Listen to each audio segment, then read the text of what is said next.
Hello, audience and students. You are watching CR Talks,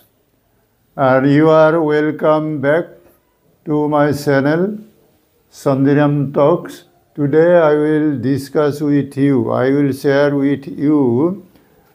about a very important verb in present continuous tense. This is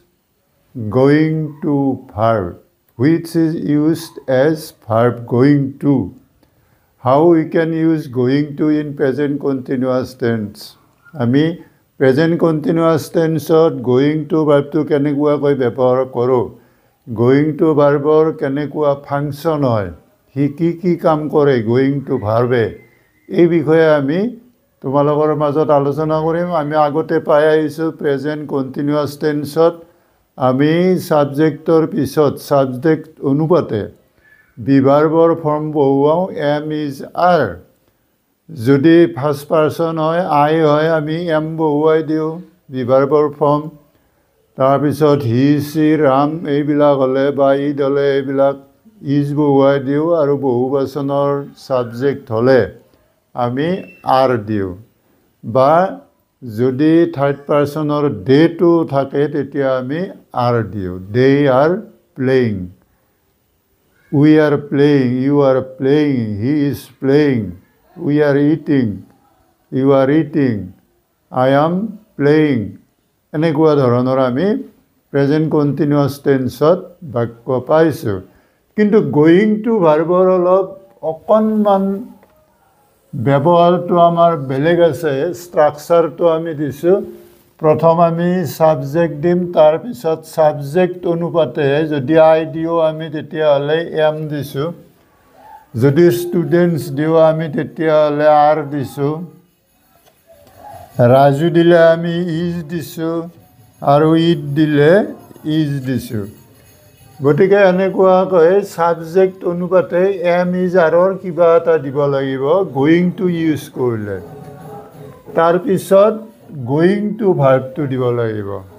going to verb তাৰ পিছত principal verb ইয়াৰ কোনো ৰূপ নহব principal ভাৰ্বটো যেনে আছে তেনে দিব লাগিব যেনে প্ৰিন্সিপাল ভাৰ্ব হৈছে কি আমাৰ ইয়াত পাবলিশ হৈছে এইটো প্ৰিন্সিপাল ভাৰ্বটো যেনে আছে তেনে দিব লাগিব মানে অৰিজিন ভাৰ্বটো যেনে play to tell to rain to এইবিলাক ভাৰ্ব আমি দি এইকেইটা বাক্য লিখিছো কিন্তু এই বাক্যকেইটাৰ ভিতৰত আমাৰ Raju is going to tell U A story এইটো তেওঁ ইন্টেনশন ইচ্ছা প্ৰকাশ কৰা হৈছে ইচ্ছা প্ৰকাশ কৰিছে যে ৰাজুৱে তোমাক এটা সাধু শুনাব ইচ্ছা কৰিছে বাকি দুটা গোইং টু লৈ আমি এনেকুৱা ধৰণৰ বহু বাক্য লিখিব পাৰিম কিন্তু going to Raju is going to tell U A story এইটো হৈছে কি ইন্টেনশন এইটো এটা ফাংচন ৰাজুই হওক ময়ে হওক এটা যেতিয়া ইন্টেনশন মনৰ আশা যেতিয়া এটা প্ৰকাশ কৰিম সেইটোত কি হয় ইন্টেনশন হয় আৰু এটা হয় কি যে সম্ভৱ লাইকলিহুড সম্ভৱ যেনে আমি কৈছো যে it is going to rain আজি বৰষুণ হ'ব পাৰে আজি বৰষুণ হ'ব পাৰে গতিকে এনেকুৱা ধৰণে আমি গোইং টু ভাৰ্বটো ব্যৱহাৰ কৰোঁ